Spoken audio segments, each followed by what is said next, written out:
Fala galera, aqui na área e no vídeo de hoje a gente vai falar sobre como se tornar um programador pleno. Bora lá?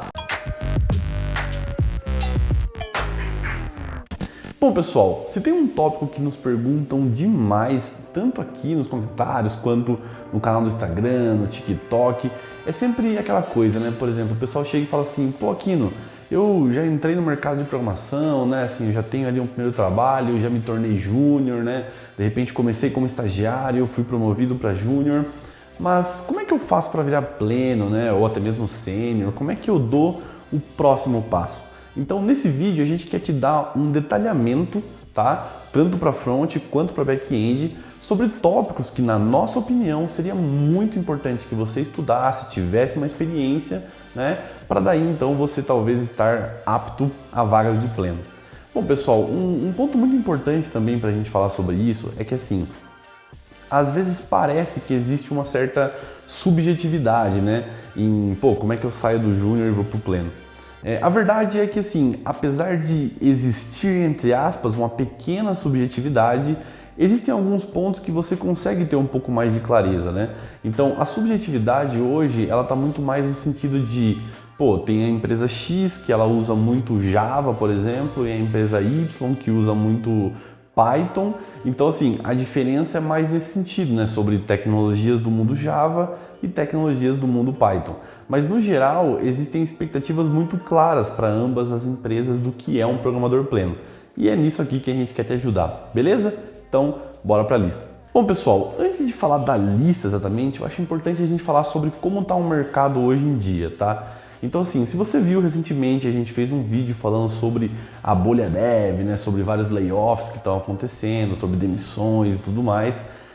Mas eu queria te passar uma visão de que, assim, existem muitas vagas no mundo tecnologia ainda, tá? Como eu falei no vídeo, se você quiser ver um pouco mais de detalhe, corre lá, dá uma olhada, eu explico bem em detalhes assim sobre o que de fato está acontecendo, mas só te dando um spoiler, no vídeo a gente menciona que essas demissões, elas não têm nada a ver, na verdade, assim, com o salário de um programador estar alto ou não, ou se tem vaga ou não. O fato é que isso é muito mais uma questão de gestão, de financeiro das empresas, tá? Então, assim, não fique preocupado do tipo, pô, finalmente me tornei aqui uma pessoa dev júnior, como é que eu vou dar o próximo passo? Existem oportunidades, tá? Talvez até mesmo dentro da sua empresa exista, mas caso não tenha aí, você vai encontrar facilmente no mercado, fora do país, se for uma coisa que te interessa, então pode ficar tranquilo. Então, só pra gente estipular, assim, a situação atual do mercado existe muita vaga, mas bota muito nisso, beleza? Então, pode ficar tranquilo nesse sentido. Vamos falar um pouquinho sobre coisas então que as empresas precisam, tá? É esperado então que essa pessoa já consiga ter uma certa autonomia, tá? Então quando a gente fala sobre a diferença, né, entre uma posição de júnior e de pleno, é justamente sobre essa autonomia que a pessoa precisa ter na hora de realizar o trabalho. Então, um júnior ainda é esperado que ele não tenha muita experiência, né? Afinal de contas é um júnior, mas que ele também assim precise de ajuda, que ele pergunte bastante, que ele esteja ali sempre aprendendo muito, enquanto o pleno já se espera um profissional um pouco mais estável, que consiga apoiar os júniors, que consiga ter uma certa carga de autonomia, né? A pessoa ela tem que conseguir desenrolar a coisa sem muito auxílio, né? Até porque às vezes o pleno ele nem sempre vai ter um sênior, né? Assim, o mundo ideal seria que tivesse, mas nem sempre ele vai ter. Então é importante que ele já consiga desenrolar as coisas por ele mesmo, tá? Então assim, a expectativa, ou melhor, o que as empresas precisam é que você consiga fazer o seu trabalho, que você consiga desenrolar, que você seja uma pessoa engajada, que você corra atrás, faça acontecer. Então assim, isso é o que caracteriza, né? O que divide talvez ali plenos de sêniors. É óbvio que você pode ser uma pessoa júnior e ter tudo isso que eu estou falando, certo? Sim, você pode ser uma pessoa júnior que é engajado, que é isso, que é aquilo. E aí, ser um pleno é só questão de tempo, beleza? Bom, vamos falar um pouquinho também sobre o que as empresas pedem, tá? Se você já viu aqui no canal, a gente tem uns vídeos reagindo a vagas, né, de júnior, por sinal um vídeo muito interessante, dá para você dar bastante risada, recomendo que você tenha uma olhada. Lá eu mostro muito que assim, o que as empresas pedem nas vagas nem sempre é uma coisa muito factível, tá? Só que isso tem um ponto positivo, entre aspas até, que é o seguinte, as empresas pedem demais. mas nem sempre elas de fato querem aquilo, sabe assim? A pessoa que criou a vaga, talvez ela nem saiba o que ela está escrevendo, né? Alguém chegou para ela e falou assim, ô, bota aí que tem que saber, né? Adobe Illustrator, programação Java, né? Então assim, não faz sentido. Então quando a pessoa vai entrevistar, de repente você não preenche todos os requisitos da vaga, mas mesmo assim você vai receber a vaga. Por quê? Porque às vezes a descrição, né, o texto, ele não é real, né? É só assim, seria interessante se tivesse conhecimento nisso, mas não necessariamente você precisa ter, tá? Por que eu tô falando isso? Porque eu queria te passar uma certa tranquilidade de que você não precisa obrigatoriamente cumprir todos os requisitos das vagas que você vê por aí. Por quê? Porque aquilo não é real, tá? Não é assim escrito em pedra. Então, por exemplo, tem uma vaga lá que diz que você precisa ter 8 anos de experiência. Legal. Aí você tem 7 e você não vai aplicar para a vaga. Não é assim, pessoal. Assim, pelo menos na minha opinião, não é assim, tá?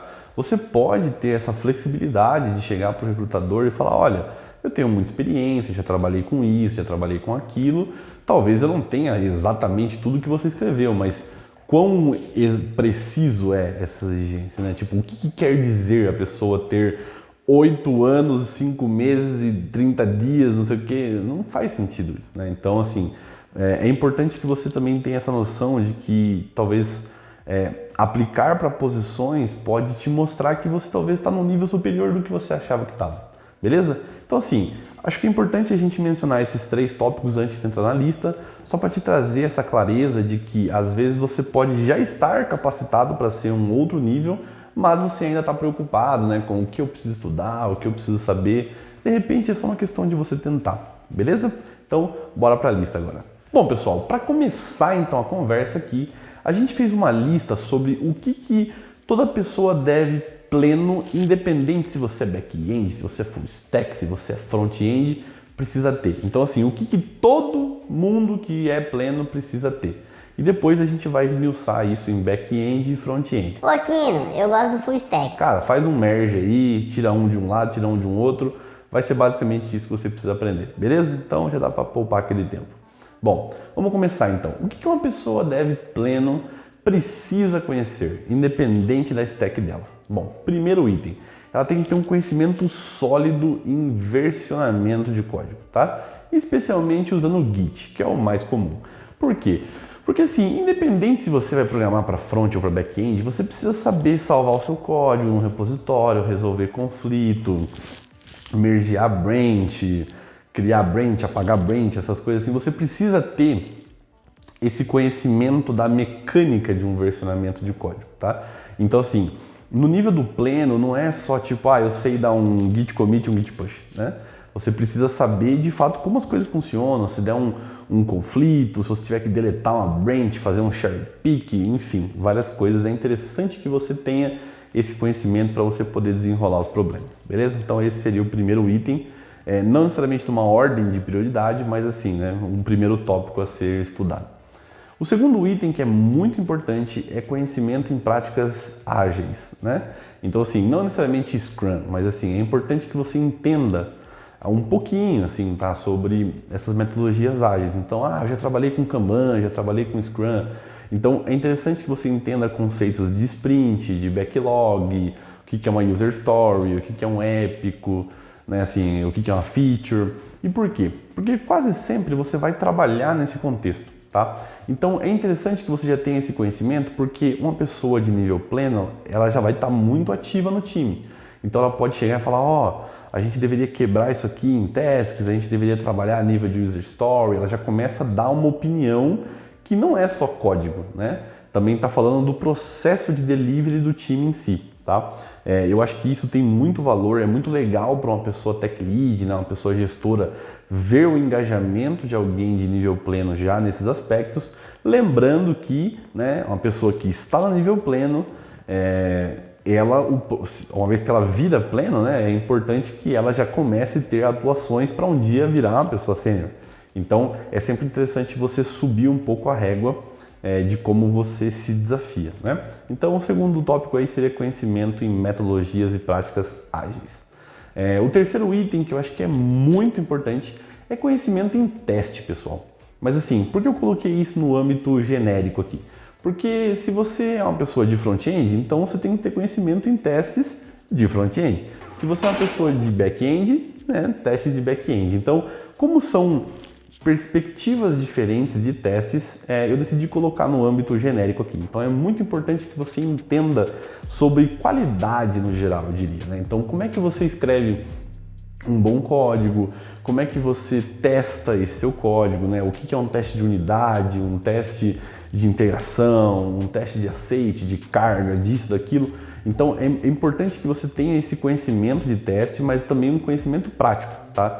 Porque só saber, eu sei o que é um teste unitário, um teste de unidade, um teste de integração, tá, legal, mas você sabe fazer, né? Assim, olhando para a tecnologia que você conhece, que você trabalha, você sabe de fato escrever um teste e garantir que a tua entrega está ok? Então, esse é o ponto, tá? E por último, mas não menos importante, como a gente sempre fala aqui, eu acho que é interessante que a pessoa de nível pleno já tenha um certo conhecimento em CI/CD, né? Então, integração contínua e entrega contínua. Por quê? Porque é importante que, assim, eu fiz meu código, mas como que eu levo isso para o meu usuário, né? Então, assim, conceito ali de pipelines, de esteiras, né? De testes durante a esteira, de build, de release. Isso é muito importante, pessoal, porque assim, o programador júnior ele ainda está muito focado em escrever um bom código. O programador pleno ele já precisa se preocupar com um âmbito um pouco maior, tá? Então, assim, não é só mais sobre fazer um código se eu uso if else, se eu só uso if. Essas preocupações ele já deveria ter vencido, tá? O programador pleno ele já precisa começar a olhar para coisa um pouco mais ampla, né? Tirar ali a rodinha da bicicleta, né? Como a gente fala aqui no interior. Então é legal que você já tenha essas competências que te permitem fazer o software, mas também entregar ele com qualidade, testar ao longo do caminho. Então eu acredito que é um conhecimento muito útil, tá? Para você poder então se tornar uma pessoa de nível pleno. Beleza? Agora vamos falar um pouquinho sobre detalhes, né? Então a gente falou sobre conhecimentos que um pleno no geral precisa ter. Agora vamos esmiuçar um pouquinho para front-end. Bora lá? Bom, vamos começar então com a lista de front-end, beleza? Então, assim, mais uma vez, não necessariamente está em ordem de prioridade, tá? Assim, mas são tópicos que é importante você saber caso você queira se tornar uma pessoa de dev pleno, beleza? Bom, primeiro item aqui, pessoal, é assim, um sólido conhecimento e experiência em HTML, CSS e JavaScript. Pessoal, não tem como fugir, tá? Por quê? Porque independente se você trabalha com frameworks ou não, HTML, CSS e JavaScript não vai, assim, fugir da sua rotina, tá? Assim, você vai ter que ter conhecimento, precisa entender como é que funciona a DOM, né? Como é que você manipula ela, como é que você renderiza, qual que é o conceito ali, assim, de, sei lá, um grid, alguma coisa do tipo, como é que os bloquinhos na tela vão se organizar. Então, não tem para onde fugir, tá? Isso é muito importante e, mais uma vez, uma pessoa de nível pleno já precisa ter isso como um conhecimento sólido, tá? Então, assim, você precisa ter uma boa experiência prática e também teórica sobre como a coisa funciona, porque, lembrando, você vai acabar sendo um apoio para as pessoas mais novas de carreira, tá? Então é importante que você ensine elas do jeito correto. Um segundo item aqui, né, já puxando o gancho, é um sólido conhecimento com algum framework, né? Então, Angular, React é uma lib, né? Não é um framework, mas um exemplo aqui também, né? Vue.js, eu gosto de Django, eu gosto, enfim, pode ser o que você quiser, mas assim, um sólido conhecimento com isso, tá? Por quê? Porque, mais uma vez, o nível pleno ele já está num patamar um pouquinho mais robusto, né? Então já se espera que a pessoa tenha uma sólida experiência com alguma coisa, que ela consiga desenrolar, que ela consiga resolver bugs, que ela consiga, assim, capitanear, né? Assim, criação de páginas e tudo mais. Então, quando a gente pensa no dia a dia de um programador, a gente sempre trabalha orientado a cards, né? Então, um card é uma tarefa que eu tenho que fazer. Então, a pessoa ali de nível pleno, ela tem que ter condições de pegar essa tarefa e resolver, assim, tirar dúvida, ir atrás, perguntar, mas assim, ter muita autonomia de correr e resolver as coisas. E também apoiar as pessoas mais novas de jornada, tá? Então, esse conhecimento é muito importante. Um terceiro conhecimento que eu acho que é muito legal também é sobre consumo de API, tá? E esse aqui, pessoal, é muito interessante porque às vezes pode ser que o teu time de back-end não está fazendo a coisa correta. E eu já presenciei situações, e foi muito legal, onde a pessoa front do time, ela conhecia boas práticas de consumo da API, né? Como é que a API tem que se comportar, nível de maturidade de API, questão ali de status code e tudo mais. E ela deu meio que um puxão de orelha, né? E falou assim, ó, a API está errada porque vocês estão mandando informação assim, não deveria vir, tinha que estar mais padronizado. Então, apesar de que construção de API, na minha humilde opinião, não é um tópico de pessoas front-end, mas eu acho legal quando ela sabe como se consome uma API, né? Então, como que deveria vir os dados, como é que a API deveria se comportar, essa questão de padrão de URL REST ou tudo mais, né?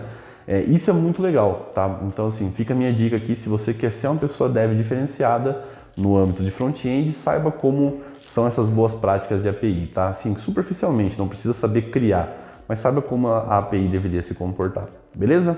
Bom, um próximo item aqui é quando a gente fala sobre arquiteturas de CSS, pré-processadores, né? Então, por exemplo, o BEM, o SAS. Isso é muito interessante, pessoal, porque CSS por CSS você vai acabar aprendendo, né? E assim, a gente já falou anteriormente aqui que é importante ter uma sólida experiência.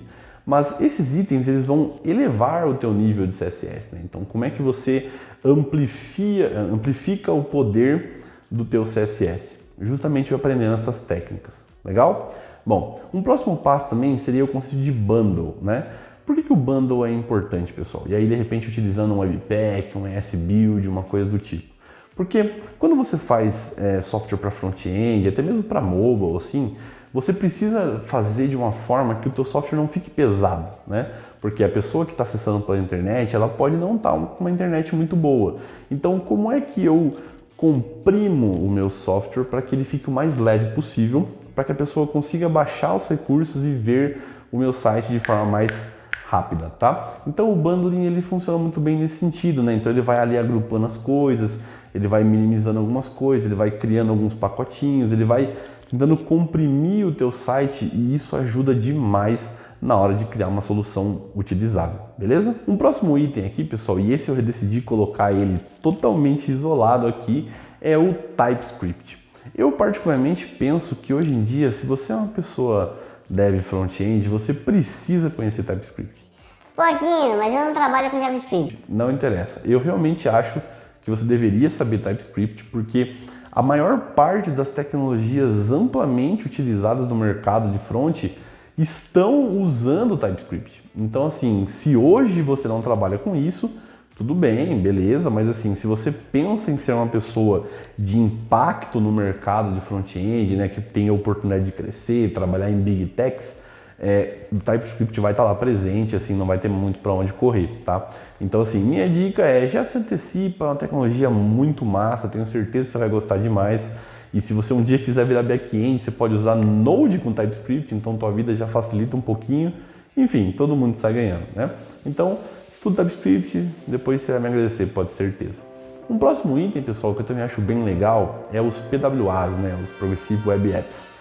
Para quem não sabe o que isso significa, um PWA ele é basicamente um software, um site, né? Vamos dizer assim, que ele consegue rodar localmente, né? Então, você consegue adicionar um atalho, por exemplo, desse site no teu celular, alguma coisa do tipo. E o teu site ele se comporta como se ele fosse um aplicativo ali mesmo, né? É muito legal, assim, tem bastante exemplo na internet, sugiro que vocês deem uma olhada. E é uma técnica de criação de código para front que é muito legal, né? Assim, ela não é talvez muito moderna, mas ela é muito legal, muito funcional, tem muito software interessante que funciona assim. Então eu recomendo também que você dê uma olhada. Bom, o nosso penúltimo item aqui, né, da lista de front-end é o conceito de server-side rendering. Então assim, pessoal, você consegue aplicar esse conceito, né, nos principais frameworks de front-end, né? Então você consegue fazer isso em Angular, em Vue, aquela coisa toda. Mas eu acho que o conceito em si é muito interessante que uma pessoa de nível pleno conheça, né? Então a ideia é justamente de você fazer esse front-end server-side, né? Então você faz ele de antemão e depois só renderiza, né? É um conceito muito legal. Ele tem crescido muito nos últimos tempos no mercado, tá? Então ele te traz uma perspectiva diferente de como criar uma tela, de como criar um sisteminha front, então acho que vai ser bem legal também que você dê uma olhada. E o nosso último tópico aqui, tá? Como eu sempre falo, último, mas não menos importante, é a ideia de Static Site Generators, né? Então, assim, se você está usando React, você pode usar um Next.js, você pode usar um GetBy também, JS, se você está usando Vue, você pode usar o Nuxt, né? Então, assim, são estruturas que vão te ajudar muito na hora de você criar um sitezinho estático ali. Então, eles facilitam muito, né? Assim, eles aceleram a criação do teu site de uma forma muito legal. Então, assim, pessoal, essa lista, é claro que assim, se eu fosse ficar falando exemplos de coisas que você poderia estudar, os exemplos vão infinitos, né? Como eu falo. Mas eu acho que com essa lista você já consegue alavancar o teu conhecimento num nível que, acredito eu, as empresas vão ser quase que unânimes em entender como um nível pleno, tá? Se por um acaso você encontrar vagas que estão pedindo muito mais que isso, manda pra gente aqui que a gente reage, dá uma risada, porque já vai começar a entrar num nível de pedir muita coisa, tá, pessoal? E é óbvio também que podem ter casos específicos, né? Podem ter empresas que precisam de conhecimentos específicos no âmbito do front-end.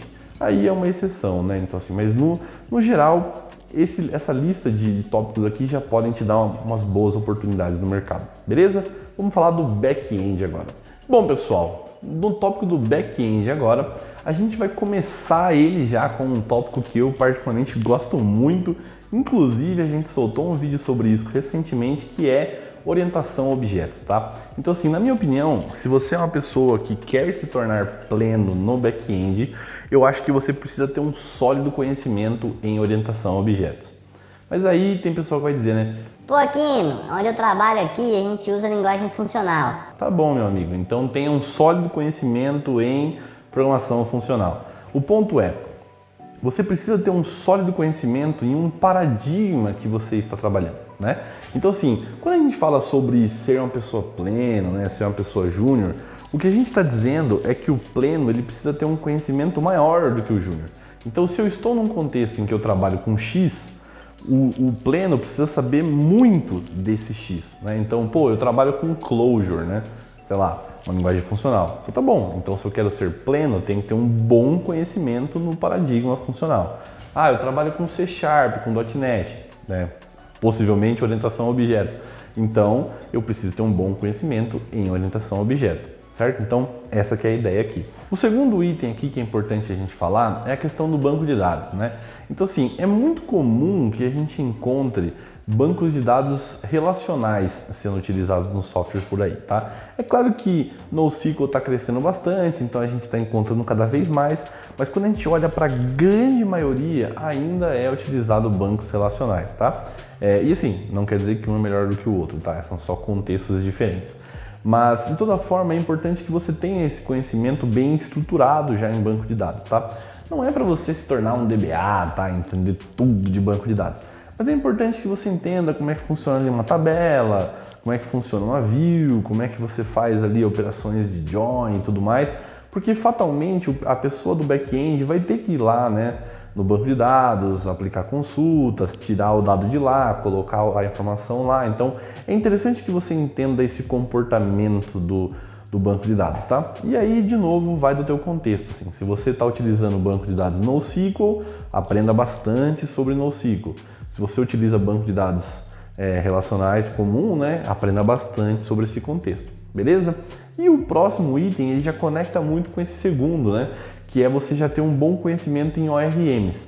Para quem não sabe o que é ORM, são softwares que ajudam muito quando você trabalha com banco de dados relacionais a você fazer essa manipulação do banco no código, tá? Então, por exemplo, para quem é do mundo Microsoft e tudo mais, é muito comum a gente utilizar o Entity Framework, né?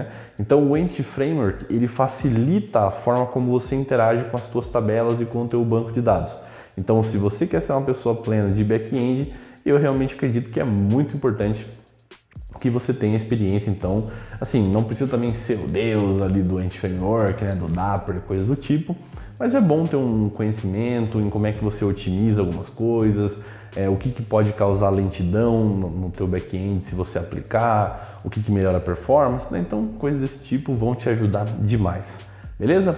Um próximo item aqui, pessoal, é justamente um bom conhecimento em construção de APIs, né? Então assim, como é que eu aplico boas práticas na hora de construir uma API, como é que eu aplico algum tipo de arquitetura, como é que eu faço um bom uso de verbo HTTP, como é que funciona ali comunicação por JSON, então nível de maturidade de API. Então é legal que você tenha todo esse conhecimento do ecossistema de APIs, né?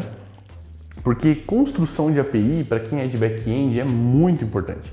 Eu diria assim, né, correndo o risco aqui de errar, que construção de API, ela é quase que o HTML, CSS e JavaScript do front-end, tá? Na equivalência ali para o back-end. Porque é muita coisa do nosso dia a dia, tá? Então é muito frequente você estar trabalhando em contextos de construção de API. Então, mais do que justo que você tenha um conhecimento muito legal, caso você queira chegar no nível de pleno, beleza? Um próximo tópico aqui, que a gente já começa a entrar no âmbito que eu brinquei na questão ali do front-end, né, anteriormente, sobre tirar ali a rodinha da bicicleta, né? Então, eu acredito que se você quer ser uma pessoa de nível pleno para o back-end, seria interessante que você tivesse conhecimento em mensageria, por exemplo, né? Mensageria é um tópico que muita gente escuta falar sobre, né? Assim, talvez nem todo mundo teve experiência de trabalhar ainda, mas é uma forma de você fazer os teus microserviços, né? Quando você tem o teu back-end se conversar, que é muito legal. Você cria um ambiente assíncrono, né? Descentralizado, e isso vai te levar para um outro patamar de conhecimento, tá? Então, assim, é interessante que você cria umas POCzinhas, né? Tenta ter um conhecimento ali com Rabbit, com Kafka, enfim, o broker que você achar que faz mais sentido, que tiver ao teu alcance, mas eu acho que para nível pleno já é importante que você tenha esse tipo de conhecimento, beleza? Um próximo tópico que não necessariamente está conectado, mas geralmente convive, é o conceito de container, né? Então já aprender um pouquinho ali sobre Docker, sobre como é que você coloca a tua aplicação dentro de um container, como é que o barramento do teu container comunica, né, com o teu sistema operacional, como é que você expõe uma porta, expõe um serviço. Você não precisa, né, mais uma vez, se tornar um expert em container ou em orquestração de container ou coisa do tipo, mas já é interessante que você tenha algum conhecimento, né? Talvez faça uma POCzinha para você estudar. É interessante que você já saiba mais ou menos do que se trata, né?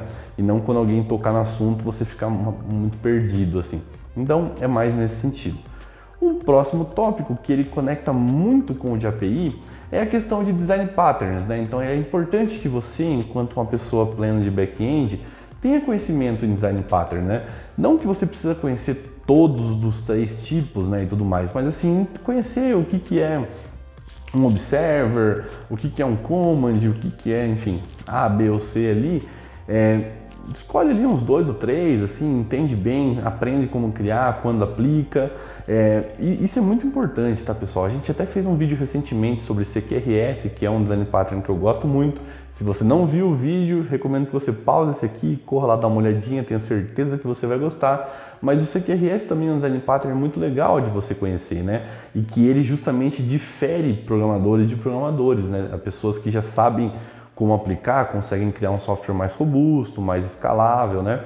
Diferente das pessoas que não conhecem. Então, a gente está falando aqui sobre você se tornar a mais, né? Então, o nosso propósito aqui com a página não é te dar dica assim que vai fazer com que você só assim dê um passinho acima do degrau. Então, eu quero o teu sucesso, eu não quero que você simplesmente se torne pleno e acabou, né? Então, assim, às vezes você estava na beirada aqui do júnior já, aí você só virou pleno e acabou. Eu quero que você seja uma pessoa pleno, boa, entendeu? Assim, um programador muito bom, de forma que as pessoas vão olhar e falar, não, ó, aquela pessoa ali, ela é pleno sem nenhum tipo de dúvida, tá? Então, assim, não tente construir de uma forma que, eu só quero virar pleno, ganhar um aumento, acabou. Olá, eu gosto de dinheiro. Não, assim, faça por merecer, sabe? Tipo, não, eu tô aqui, eu ganhei um aumento, daqui a um tempo eu já vou virar sênior, mas assim, eu sou pleno de verdade, tá?